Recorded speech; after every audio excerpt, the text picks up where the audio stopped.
Minus 30 seconds.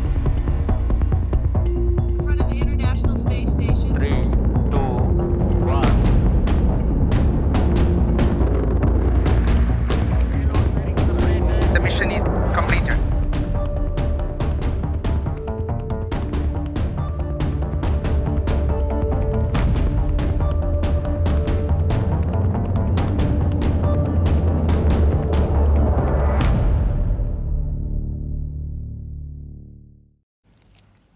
Today was a historic day for ISRO, that's the Indian Space Research Organization. It has achieved a new milestone.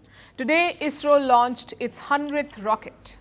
The launch took place early in the morning from Sriharikota in the Indian state of Andhra Pradesh.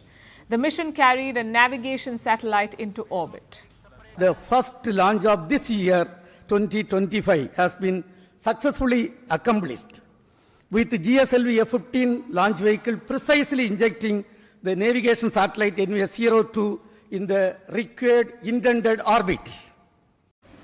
ISRO was set up in 1969, so it took 46 years to hit a century. It's a testament to decades of dedication. Today, India is a space power. And the new ISRO chief is highly optimistic. He believes that India will double this feat, that India will launch 200 satellites in just the next 5 years. Reward for hard work is more work.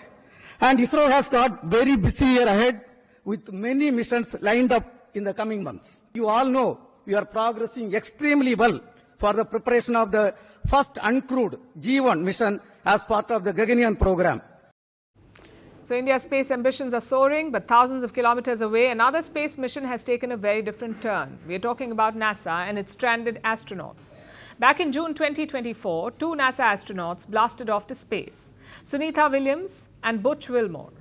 They went on board the Boeing Starliner. It took them to the International Space Station. This was supposed to be an 8-day mission. Instead, it has turned into an 8-month ordeal.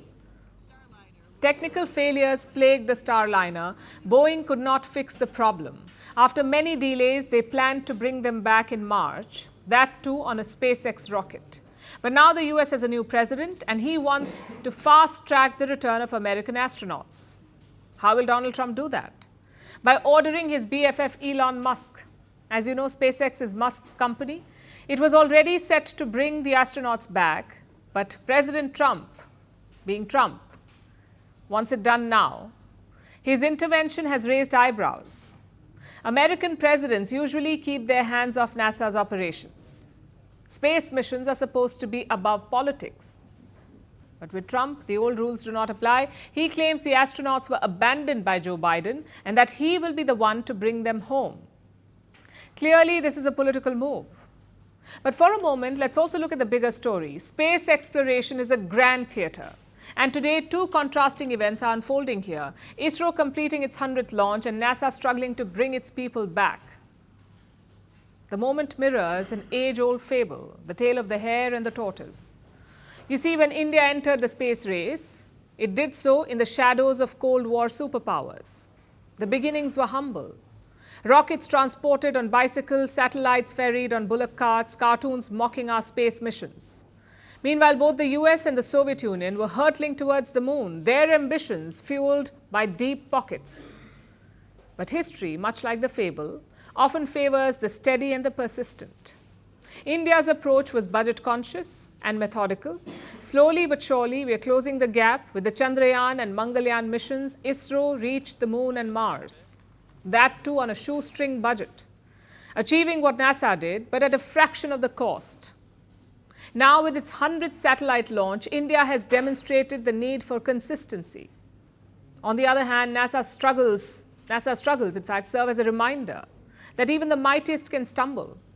The US is struggling with its privatized space program. SpaceX is surging ahead, but Boeing remains mired in issues. There are rushed timelines, cost overruns, and quality control failures. Also, to be clear, we do know that satellite launches and human spaceflight are not the same. These are two fundamentally different endeavors. India's 100th launch was a satellite. It was not a crewed mission. And human spaceflight often brings more challenges that no nation has fully mastered. Yet we say the juxtaposition is stark. India was once seen as a second-tier player. Now it is quietly building a formidable presence in space. Meanwhile, NASA was one of the pioneers of the cosmos.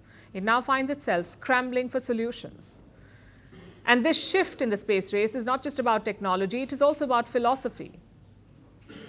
The US often favored bold leaps, sometimes at the cost of stability. India, on the other hand, chose perseverance, focusing on incremental, well-executed advancements. And if history has taught us anything, it is this: slow and steady wins the race. We're calling the show Vantage. We hope you like what we've put together for you.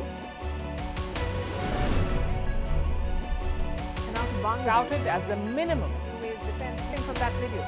India's neighbors were the first to send the special edition of Vantage live from the White House throughout this week. Yes, Hindu Mandir, we're on our way to Tel Aviv. Pretty measure, but it's also the perfect way to drive.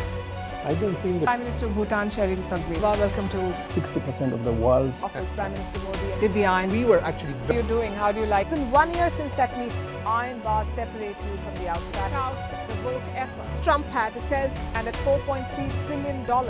300 billion by 2030.